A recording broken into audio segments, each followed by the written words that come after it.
short while ago, Lauren Southern, who is normally known for videos on immigration and refugee camps, put out a video in collaboration with somebody called Brittany Pettibone about trading up.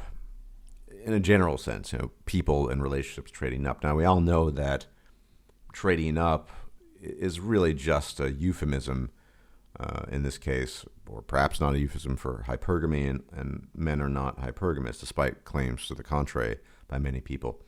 Men do trade in a sense, but that's neither here nor there. That's not trading up. And what struck me about the video was just the lack of nonsensical solutions proposed. And these solutions are not ones that are unheard of course. We've heard them all before. Many a reference to the grandparents, what Grandpappy and Mammy did at some point in time and how they stayed together for 5 decades.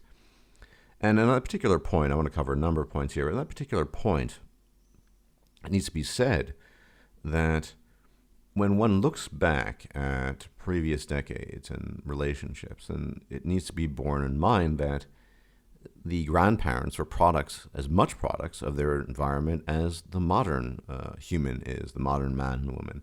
And so if they stayed together for 50 years, there is a host of reasons as to why that's the case. One reason being the legal system with regards to marriage is completely different, or has been different since that time. They didn't have the incentives, in particular the grandmother didn't have the incentive to divorce the grandfather.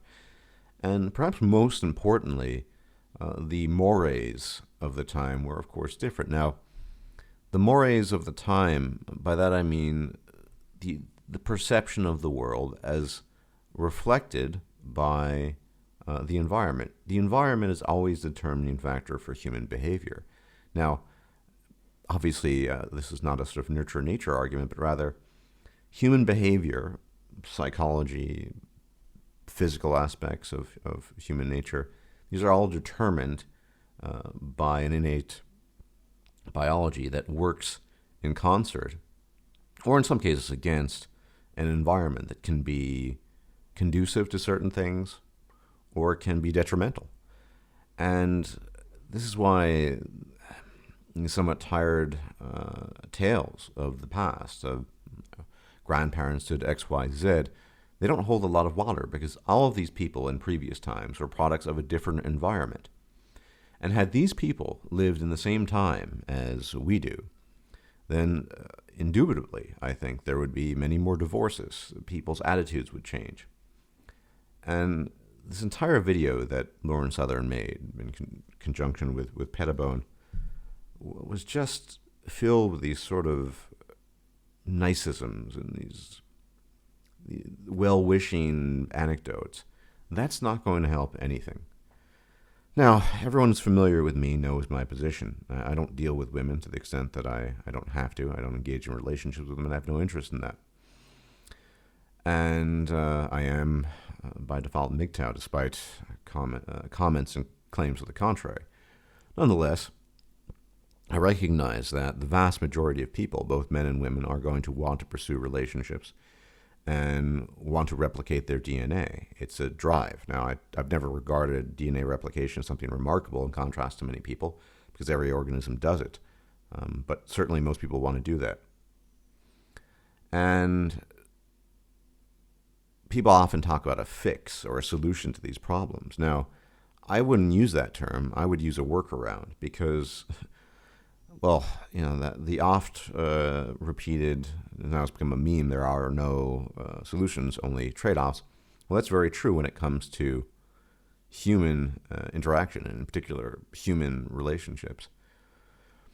And relationships will never be, quote-unquote, fixed, or for that matter, no workaround will be found if human beings continue on in their benighted state with regards to their own nature. And so in typical Stardust fashion, I would propose ideas, not necessarily solutions, so as to how to improve some of these behaviors through awareness. Now, awareness is not a very powerful tool But bear with me here because I'm going to be going into some depth here. Before I go into any more depth on education, effectively, with regards to these topics, reproductive issues, the kinds of things suggested by Pettibone and Souther in the video, just that people are selfish, they just want to live. Yeah, I mean that's all great, but people are that way because people, human beings, react in a certain way in a certain type of environment. That is the environment of today. The environment of the days of yore was the environment of your grandparents and great grandparents, and it's cause and effect basically. People make all kinds of resolutions. I'm going to cut out sugar for the rest of my life. How many people actually succeed at that? I haven't. I try to limit it for the most part, but most people fail. People try to diet. Most people fail. Most of these resolutions, which are resolutions of resistance towards innate human behavior or tendencies, dietary, behavioral relationship, they usually just fail quite impressively. There's always some small percentage of people that manages to do this, but or cut sugar out for the rest of his life, or suppresses his his egotism or whatever. But I don't think that's a good workaround. I think, this sounds very cheesy, but it does start with education. So we look at the way we perceive relationships, particularly in the modern world. We see a great deal of obscurantism. Now, I've talked about this many times in the past, but it's the kind of, I call it the veil of modernity. And you see this manifesting itself in the sense of people thinking of relationships in a very non-pragmatic manner, unpragmatic manner, impractical manner. In the days of yore, relationships were pragmatic means to an end, reproductive contracts, effectively, not just marriages. The conjunction of the male and female was something that eventually led to marriage and reproduction. But the alignments that were forged, the alliances forged prior to that, of course, were very important towards that end. And love, of course, played a very small role in this, which is essentially the result of a bunch of hormones firing off in your system. I mean, I don't need to go in detail on that. It's been talked about at length, but love wasn't a big deal. It was a practical, pragmatic manner. Now, in subsequent decades, we've seen an expansion of what I call the love market. Valentine's Day, cheesy romance flicks. I mean, these existed prior, but not to the extent that they do now. And so, one thing I'd like to cover is this, what I call fairy taleism, that increasingly the veil of modernity provides us with cover to create a life based on fairy taleism. We see it everywhere. This includes online gaming, something I participate in, but essentially escapism. But in particular, with regards to men and women, the one undeniable truth is that men and women are not just different, they are vastly different, with almost no crossover whatsoever, apart from the fact that they're both mammals and they have some to eat and shit and whatever, but they're vastly different. And fairy taleism, which of course is as much a symptom of ideology as the environment, and a very safe environment we live in, gives cover to romantic notions that are non-functional. Things like love and all that nonsense, rather than a pragmatic worldview, which would only be reinforced by an environment that produced that in the first place. So it's a sort of feedback loop. I mean, behavior is by nature a feedback loop. Now, towards that end, I think one area that I want to focus on here is the educational. If we look at the kinds of education people receive, the lower tiers in high school, for example, and I haven't been in high school in eons, obviously, and I can't judge every country and every system, but back in the day, and I would presume now, the focus on evolutionary biology is very minimal.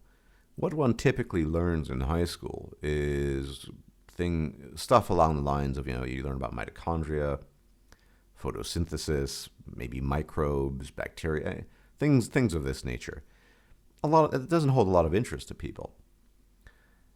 There are a couple of reasons. Why introducing a new biology curriculum into education, perhaps starting at junior high, perhaps even younger, somewhat younger, fifth grade, equivalent in the United States, could be beneficial. Because one, understanding evolution is the key to just understanding just about everything when it comes to living organisms and human beings being living organisms. That is essential to understanding human beings. You can't understand behavioral motivations on the part of men and women if you don't understand evolution. So that's important. And also, as let's say, assuming this new curriculum were to be introduced, eventually over time, as the students matured and got older, they could learn about the human context of evolution, and in particular reproductive biology, not just the birds and bees and how it's all done. That's all well and good. They figure that out on their own. But the motivations behind it, and this is what's very lacking.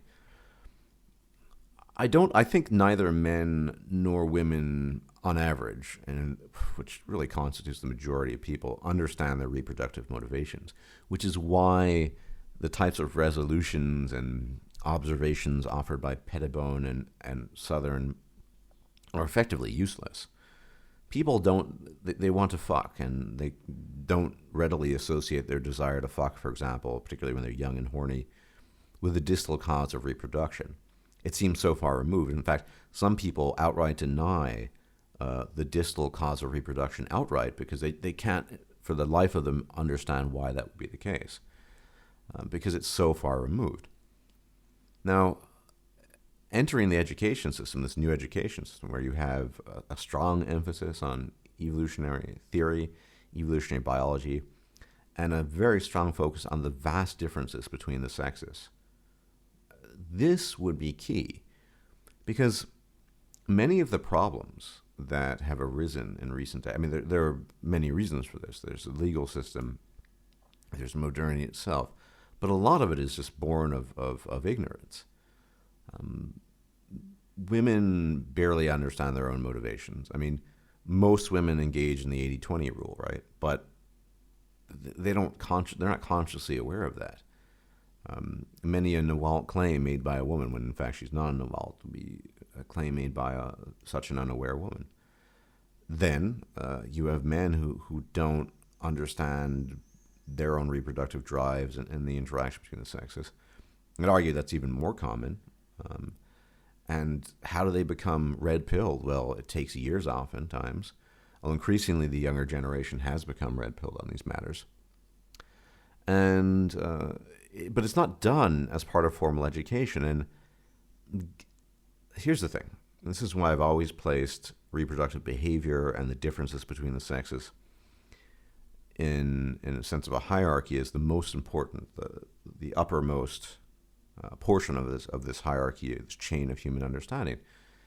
Because if you don't understand it, you won't understand anything in society. You really won't understand genetic population differences. You won't understand anything. So really it comes back to the science, the biology and the psychology behind reproduction. And understanding that very well at a young age, would serve to effectively distill the knowledge in the youth and hopefully help them apply the knowledge in a better way.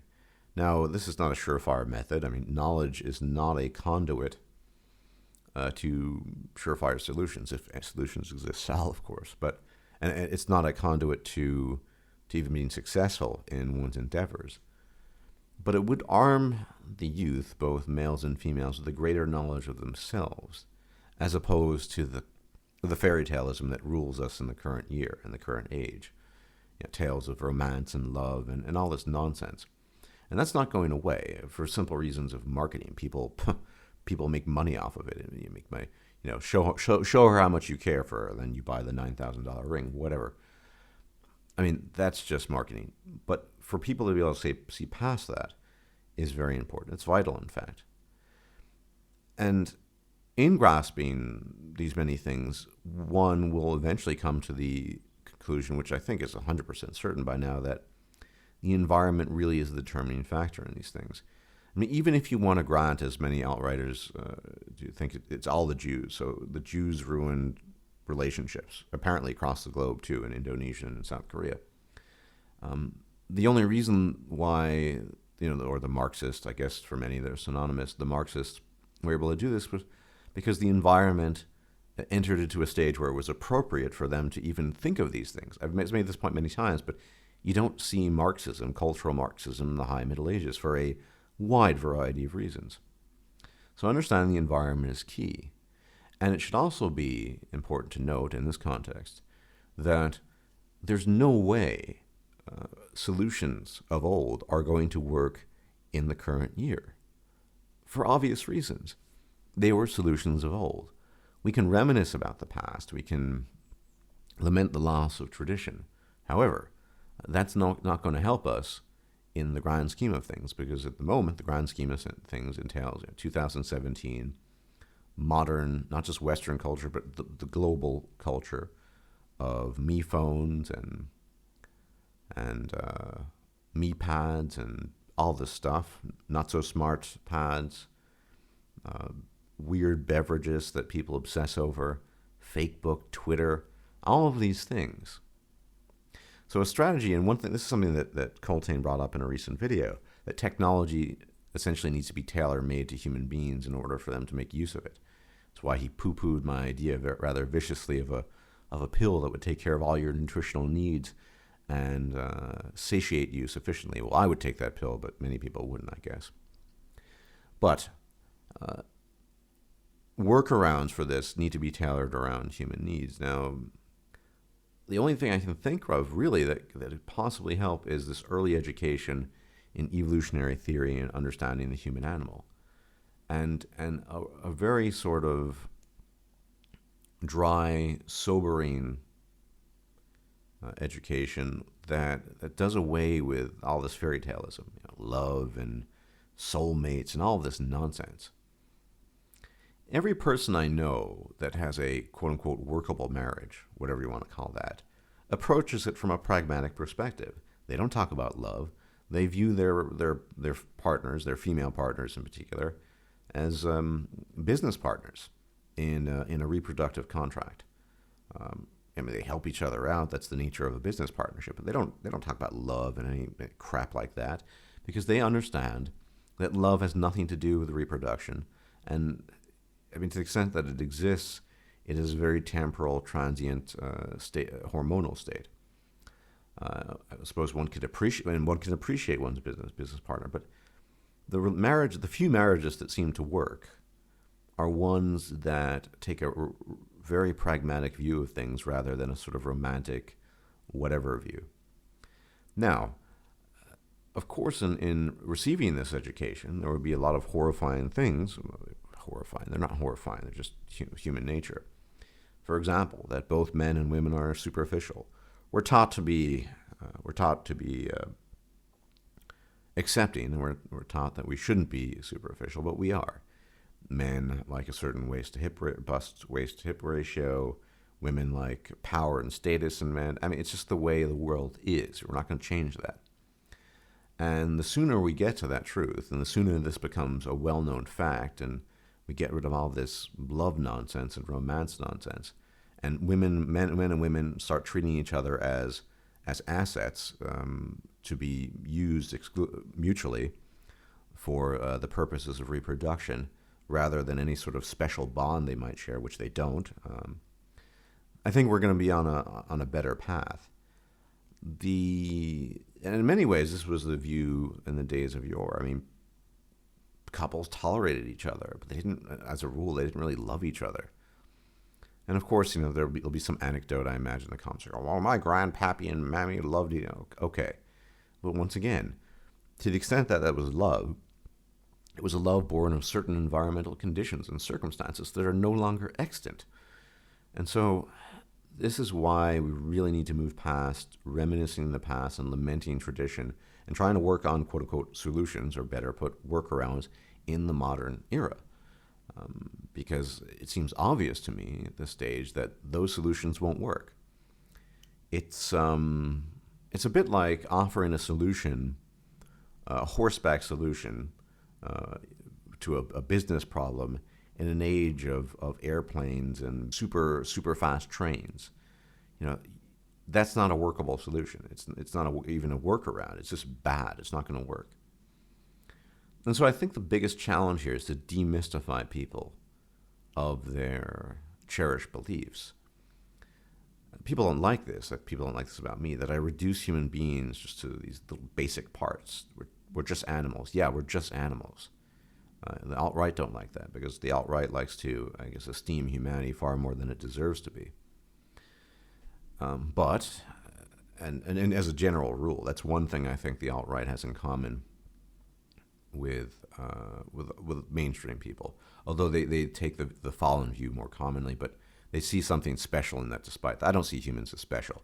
We're just a bunch of apes. We're just a bunch of animals, and we need to work with the tools we have.